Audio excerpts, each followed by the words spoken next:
Yeah, morning traders. Another big week ahead of us. We're taking some of the tailwinds from last week. Oil was up 7.2%, gold up 1.9%, and that's despite the massive vol that we saw playing through in the treasury market and the rates market. Euro dollar futures on Friday having some big moves. I think every strategist is trying to put as many rate hikes as they possibly can. There's been this big race to see who can have the most bold call. I think Citigroup taking the biscuit on Friday when they said that we were going to see 450 basis point hikes back to back from the Fed to take the Fed funds rate to 2.75 to 3%.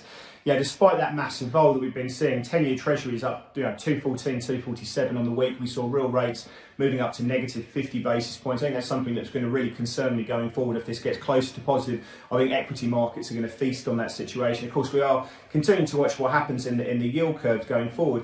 But despite that massive vol, gold price is up 1.9% on the week. The dollar's had this steady climb, but there's no real kind of impulsive, explosive move playing through. It's really being about buying commodity currencies.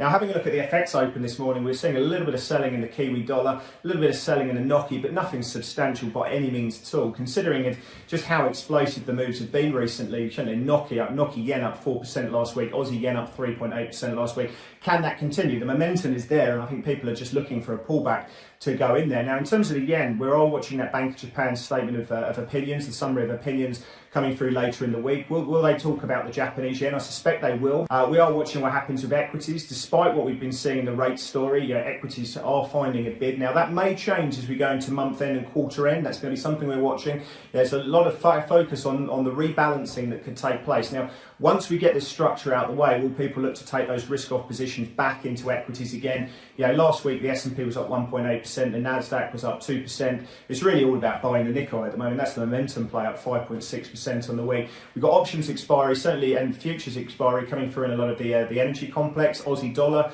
this week will be interesting to see once we get the options expiry out of the way. And there's a whole heap of data coming through in the US as well. Non-farm payrolls, consumer confidence, I think it's going to be a big one going forward. PCE and manufacturing numbers as well. China COVID trends will be worth watching. Obviously, geopolitical headlines very much in focus. So a big week ahead. Trade with Pepperstone.